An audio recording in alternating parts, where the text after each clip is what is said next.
آج ایک روح فرسا اور انتہائی گھنونے اور اہم موضوع کی طرف آپ کی توجہ دلانا چاہتا ہوں، جو ضلع میں اس قسم کا واقعہ دوسری بار ہو رہا ہے کہ پہلے بھی ایک پٹواری کے ساتھ اسی طرح ہوا، لاکھوں کروڑوں روپے خرچ ہوئے، اس کا کوئی رزلٹ نہیں نکلا۔ آج پھر ایک بااثر اور بہت بڑا پٹواری جس کے گھر میں ایک گھریلو ملازمہ تھی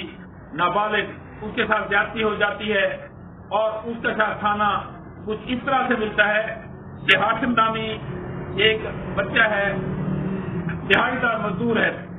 اور اس کی بیٹی جو ہے وہ مقامی جو وہ پٹواری ہے، وہ بچی گلزیب نامی پٹواری کے گھر میں کام کرتی ہے۔ اس کا سسر جو ہے شیخ عبد القیوم، اس کے منشی کا بیٹا مدنی اس گھریلو ملازمہ کے ساتھ نابالغہ کے ساتھ ریپ کر لیتا ہے 3 ماہ پہلے۔ 3 ماہ میں بار بار اسے ہراساں کرتا رہتا ہے، بار بار اسے ریپ کرتا رہتا ہے، جس پر وہ گلزیب کے گھر والے مبینہ طور پر اسے دوائیاں دے دیتے ہیں، لیکن جب وہ بچی اپنے گھر والوں کو اس بات کا ذکر کرتی ہے تو وہ قانونی چارجوئی کے لیے تیار ہو جاتے ہیں اور وہ قانون کا رخ کرتے ہیں۔ جو ہی وہ قانون کا رخ کرتے ہیں تو قانون کے رکھوالوں کی آگے آپ حالت دیکھیں کہ تھانہ صدر اور تھانہ ایس ایچ او کے تھانہ سٹی کے ایس ایچ او دونوں مل کر اس بچی پر تشدد کرتے ہیں اور خود ہی اس سے زبردستی اس بات کا بیان لیتے ہیں کہ تمہارے ساتھ یہ ریپ تمہارے والد نے کیا ہے۔ وہ بچی جس گھر میں ملازمہ ہے 6,000 روپے پر، پہلے تو وہ خود ہی اسی چائلڈ لیبر اور ویٹ پر اتنا گناہ کر رہے ہیں کہ ان پر اس بات کا مقدمہ قائم کیا جائے اور ان سے اس کی معاوضے کی پوری رقم دلائی جائے۔ حکومت کہاں ان کو معاوضہ دیتی ہے، اسے نابالغ چائلڈ لیبر کے میں اسے کھڑا کر رہے ہیں، اور ظلم اس کے آگے یہ ہے کہ اسے ایک بے آسرا سمجھتے ہوئے اس کے ساتھ نابالغ وہ سمجھتے ہوئے بھی نابالغ ہے، اس کا کوئی نہیں ہے، اس کے ساتھ وہ لڑکا زیادتی بھی کر لیتا ہے۔ جب وہ تھانے دار اس سے مار پیٹ کرتے ہیں اور مرضی کا انگوٹھا لگوا کے اس کے والد پر مقدمہ قائم کر لیتے ہیں تو وہ عدالتی چارجوئی کے لیے اپنے آپ کو محفوظ رکھنے کے لیے معزز عدالت کے پاس جاتا ہے۔ عدالت اسے بیل آؤٹ کر لیتی ہے 164 کا بیان لے کر، اور اس کی تمام باتیں وہاں حقائق پر مبنی سامنے آ جاتی ہیں۔ بچی کی ویڈیو بھی سامنے آ جاتی ہے جو ناظرین آپ بھی سن لیں گے، جس میں وہ اپنے اس ظلم کو بیان کر رہی ہے۔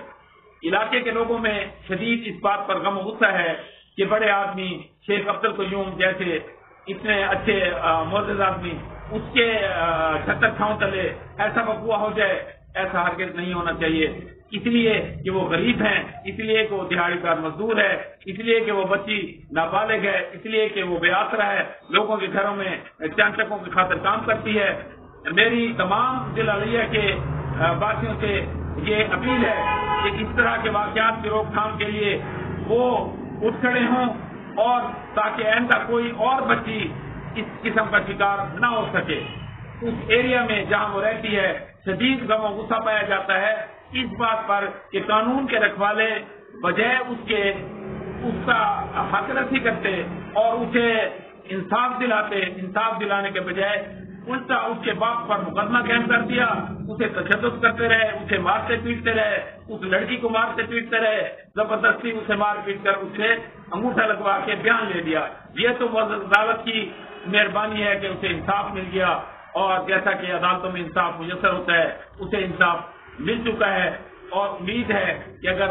لیا سٹی کے تمام باسی اس بچی کے غم و غصے میں شامل ہیں اور یہ سمجھتے ہیں کہ وہ ان کا دکھ درد انہی کا اپنا ہے تو وہ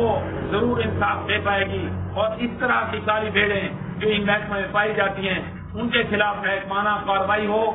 اور وہ لوگ جو چند روپوں پہ چائلڈ لیبر کا کاروبار کر رہے ہیں ان کے خلاف بھی کارروائی ہونی چاہیے اور انہیں بھی پکڑا جائے تاکہ وہ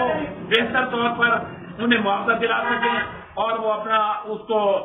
مقامی ویج سے ضرورت کے تحت کے پیسے ملیں۔ آپ اس ویڈیو میں ان کا احتجاج بھی دیکھ لیں گے، ان کے بیانات بھی سن لیں گے۔ کیا مجبوری ہے ان کی آج کل؟ کچھ بھی نہیں ہے، لیکن ان لوگوں نے سراسر علاقے سے جاتی کی ہے۔ میں اس بات کی خود مدد کرتا ہوں کہ جناب پنجاب وزیر اعلیٰ وہ 37 اس کا نوٹس لے اور پنجاب آئی جی وہ نوٹس لے